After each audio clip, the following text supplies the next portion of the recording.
Empezamos la temporada cuarta como es mi inicio de temporada, hemos pensado cambiar. Pero no cambiamos lo de fuera, que os acordáis que en la temporada 2, os acordáis, ¿no?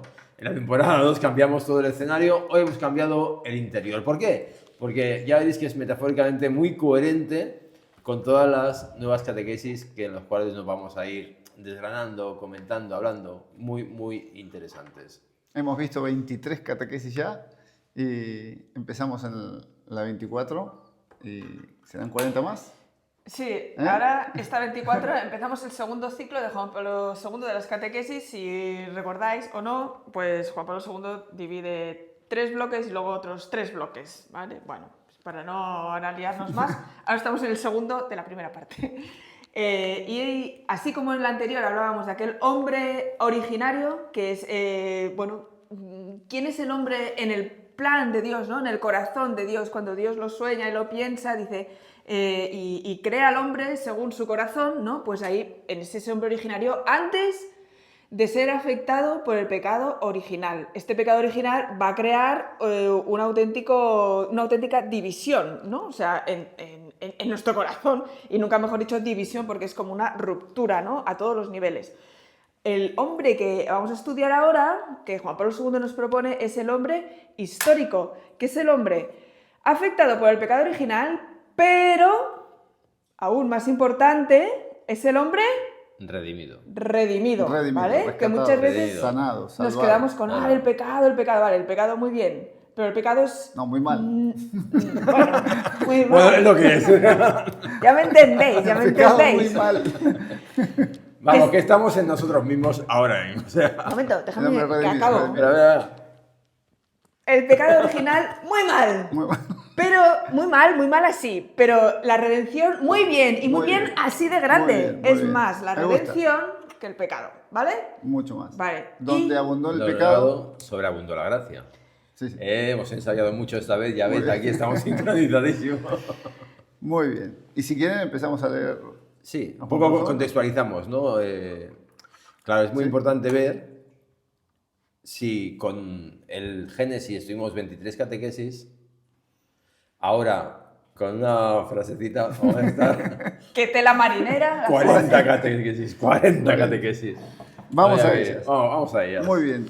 Empieza diciendo el Papa. Dice, como tema de nuestras futuras reflexiones, en el ámbito de los encuentros de los miércoles, quiero desarrollar la siguiente afirmación de Cristo que forma parte del Sermón de la Montaña. Habéis oído que fue dicho, no adulterarás.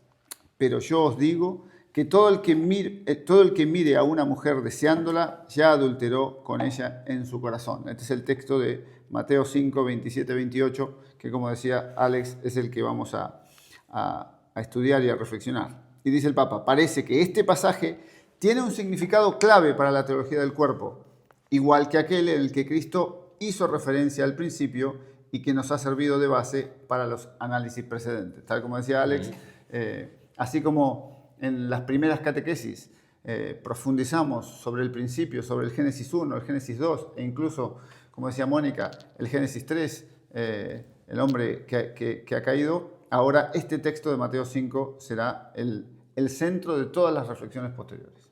Sí, y que, bueno, a mí lo que me sugiere es que esta frase es heavy, ¿no? O sea, Muy es potente. dura porque o sea, te pone un listón altísimo, ¿no? Nos da la sensación, ¿no? O sea, que cometer adulterio, ¿no? Que es algo, bueno, pues en principio que nos parece grave, ¿no? Y que nos escandaliza, ¿no? Si alguien, una amiga, por ejemplo, me dice, oye, bueno, ha pasado esto, pues como que te da un poco de impresión, ¿no? Entonces te dice, pero no es hacer cosas, no es hacer algo, es antes de hacer algo, ¿no? Es solo en la intención, ¿no? O sea, en la intención ya está. Entonces, claro, te pone un nivel muy alto, pero, o sea, es como decir, joder, tío, perdón, pero qué duro, ¿no? Es que Sí, el sí. Evangelio es muy exigente, pero aquí el tema es que esto está al nivel, esta exigencia está al nivel de nuestros deseos, está al nivel de nuestro corazón, está al nivel de nuestros anhelos. Y entonces es ahí donde está yendo Jesús. Está yendo al corazón del hombre, aquello que tú más profundamente anhelas y deseas en tu corazón. Y este tema del deseo va a ser clave en estas catequesis. Sí. Así es. No puedo añadir nada más. Hombre, sí, hay mucho más que decir. De algún modo, en esta línea decíamos que Cristo apela al hombre interior, no solo a la superficialidad, a la exterioridad humana, sino que apunta a lo fundamental.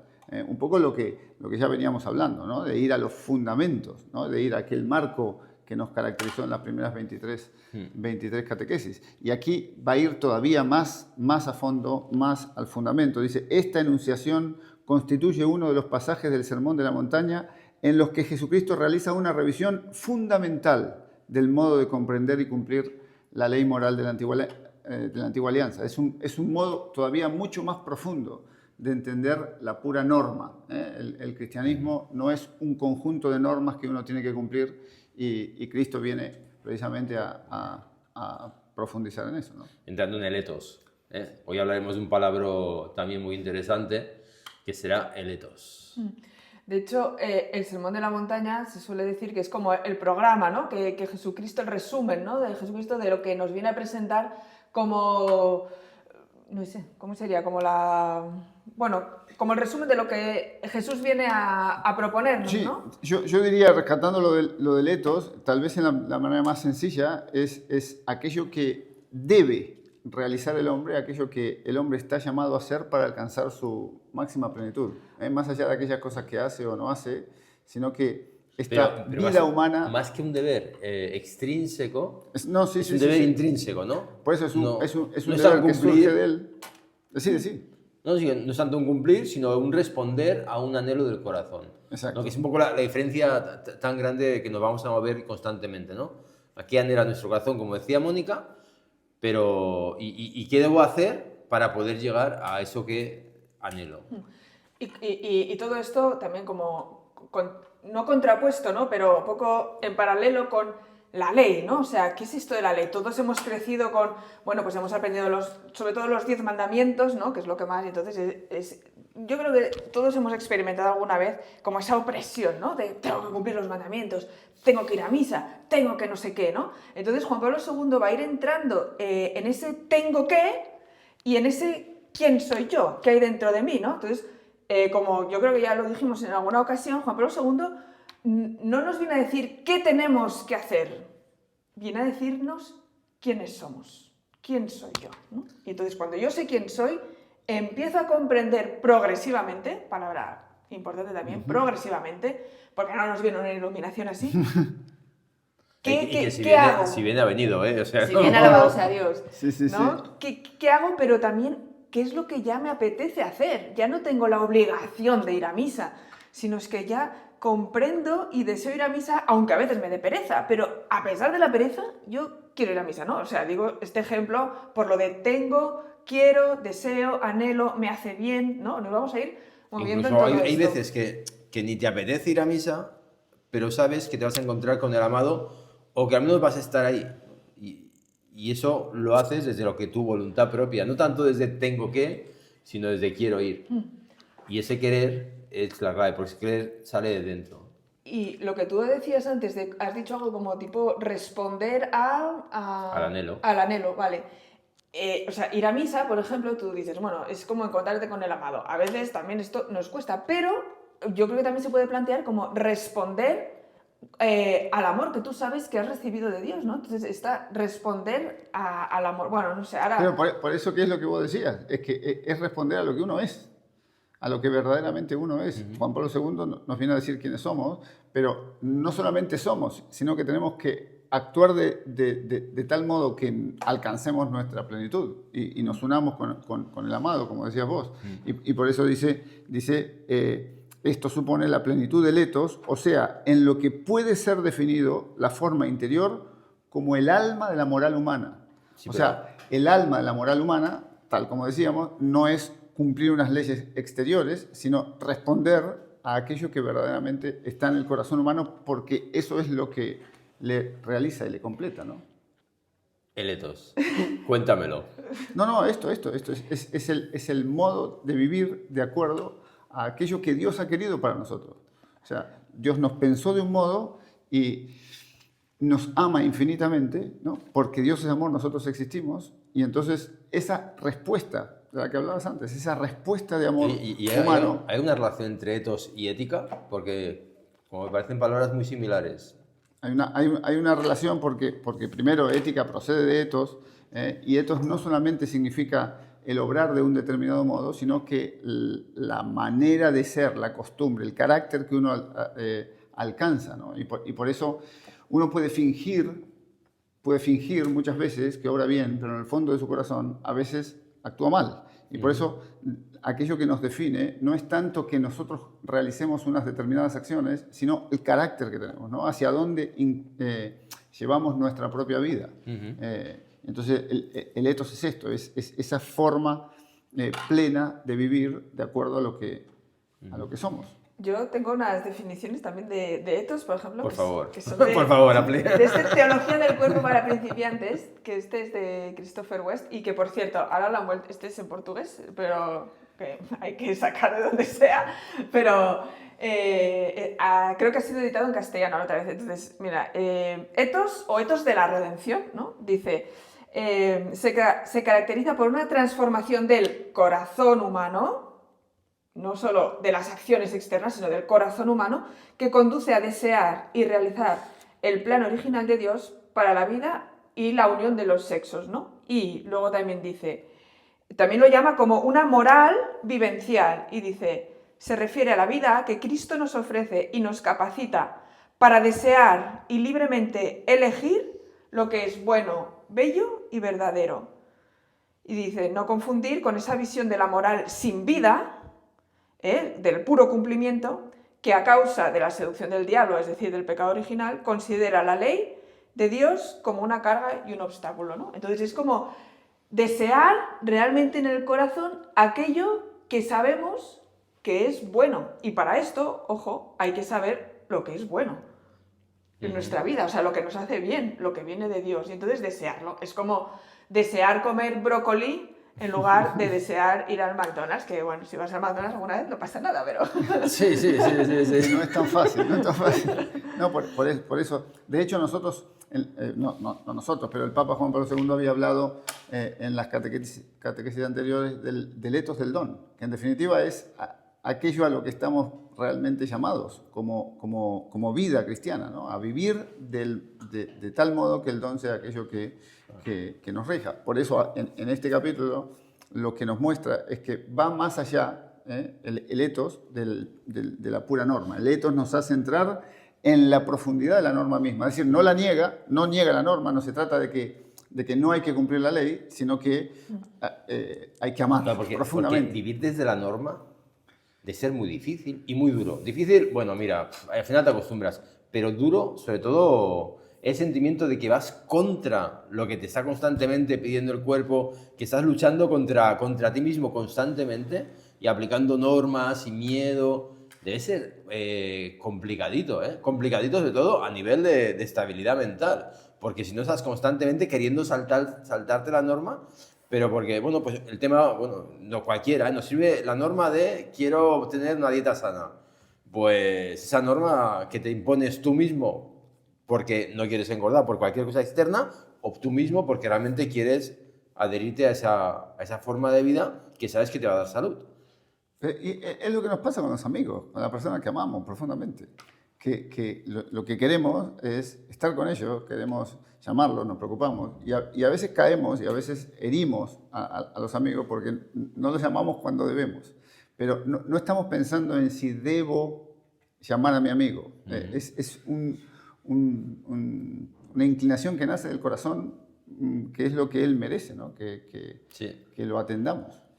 Por eso que muchas veces nos cargamos de culpa porque no lo hemos servido o no hemos estado por él como el amor que tenemos por el amigo merece, no por la norma de debo llamar a mi amigo. No sé si me explico. Con el Señor es lo mismo. Bueno, que es que vivir de la norma, pues una vez, creo que todos pasamos por ahí, todos empezamos viviendo de la norma. Y todos vivimos en ciertos aspectos de la norma, ¿eh? Exacto, por eso he dicho la palabra lo de progresivamente, o sea, claro. Esto, Juan Pablo II creo que es como bueno, yo creo que de siempre, pero Es decir, que la enseñanza de la Iglesia es así, como progresiva, ¿no? Pero entonces vivir de la norma es lo que tú dices, o sea, te hace como estar un poco exasperado, te entristece, y de hecho es el ejemplo del joven rico. Él ha cumplido todo, pero va y le pregunta, ¿qué tengo que hacer para conseguir la vida eterna? ¿Qué tengo que hacer para ser feliz? Y Jesús, ¡pam!, va al corazón, así un poco veladamente, pero dice, sígueme, o sea, sígueme para comprender qué hay detrás de la norma. Y ¿Qué es lo de...? entonces le dijo, no te sigo. Le digo, no te sigo. Y se fue triste, dice el Evangelio, ¿no? Y Pero siguió triste. Porque Jesús... estaba pegado al dinero, estaba pegado a lo material. Exacto, A la norma. y pensaba que iba a conseguir esa felicidad, ese gozo, a través de un puro cumplimiento, ¿no? El cumplimiento, o sea, nos ayuda, o sea, una vez lo vamos cumpliendo, a comprender qué hay detrás, o sea, y qué hay detrás nuestro corazón, ¿no? Y esto va a consistir todas las catequesis de Juan Pablo II. ¿Puedo decir una cosa más? Sí, Bueno, por favor. Decido, y dos. Que lo que hay detrás de la norma, o sea, justo antes de que Jesús diga esta frase, que nos parece tan dura, y que Jesús está diciendo constante antes también, habéis oído que se dijo, pero yo os digo, ¿no? O sea, está haciendo un cambio, ¿no? O sea, un cambio radical, ¿no? Así como hubo un cambio radical del hombre originario al histórico, del pecado, ¿no? Ahora Jesús viene, ¿no? Y está diciendo, antes dice, vosotros sois la sal de la tierra, vosotros sois la luz del mundo. O sea, nos está diciendo que lo que nosotros somos y a lo que aspiramos y lo que tiene preparado para nosotros es espectacular. Y para eso hace falta llegar al corazón, ¿no? Al corazón. No te quedes en la norma, sino baja al corazón. Al final, lo que nos está diciendo en este capítulo introductorio de todos los demás que vendrán es, no te quedes en la norma, profundiza y busca el anhelo que hay en tu corazón, ¿no? Sí. Sí. Sintetizando Sí. un poco, para que se vean estos dos aspectos de los que hablaba Mónica, ¿no? Dice el Papa, se trata aquí por un lado de adherirse al significado que Dios legislador ha encerrado en el mandamiento no adulterarás, por un lado el mandamiento, y por otro de cumplir esa justicia por parte del hombre que debe sobreabundar, palabra que ya usamos antes, sobreabundar en el hombre mismo, esto es, debe alcanzar en él su plenitud específica. ¡Vamos! ¿No? Debe alcanzar su plenitud específica. Tiene que ordenarse fíjate, aquello que él es. Cómo estas palabras se chocan de frente con la cultura actual, ¿no? La cultura del swipe, por ejemplo, ¿no? Esta cultura en la cual, bueno, sabéis lo que es el swipe, ¿no? Deslizar y descartar, el Tinder, fíjate que frase de entra en el corazón de la persona, con el swipe, con el Tinder no, tú miras las caras de las personas y vas descartando personas, que seguramente en directo no lo harías tan fácil, pero con una pantallita es fácil, yo voy diciendo, este sí, este no, este sí, mira un match, otro, claro, qué diferencia, ¿no? Qué diferencia entre ese anhelo del corazón y ese sobreabundar la gracia, que en realidad es sobreabundar la felicidad, y ir descartando a las personas, ¿no? Porque al final te estás acostumbrando a ir dejando de lado. Nos queda para ir acabando. Sí, para ir acabando. Por ejemplo, es que claro, Jesús dice, el que mira a una mujer, ¿no? O sea, de alguna manera, el que está en Tinder, bueno, no sé, de alguna manera está mirando a la mujer, no es la mujer de carne y hueso, pero está mirando a una mujer. Y puede pensar, bueno, no estoy haciendo nada, ¿no? O sea, solo estoy mirando, ¿no? Pero es que lo que entra por los ojos, cuidadín, porque llega al corazón. Y en realidad, esa mirada también surge del corazón, que es lo que Jesús va a decir. No es lo que, lo que comemos ni lo de fuera lo que hace impuro al hombre, sino lo que sale del corazón. O sea, para que nos demos cuenta que Jesús continuamente está yendo a ese hombre interior, que dice Juan Pablo II, a ese corazón. De hecho, acaba así. Así pues, Cristo apela al hombre interior. Lo hace muchas veces y en diversas circunstancias. Y yo un poco pensando, dije, voy a repasar así un poco mentalmente el Evangelio. Y se me ocurrió episodios en los que Jesús apela a este corazón. Nicodemo, cuando dice, entra en tu cuarto, ¿no? Y reza a tu padre que está en lo secreto. La parábola del fariseo y del publicano. ¿Qué más tengo aquí? Las moneditas de la viuda, eso es claramente la acción exterior y la acción del corazón de la viuda, ¿no? Bueno, y así, pues tantas cosas, ¿no?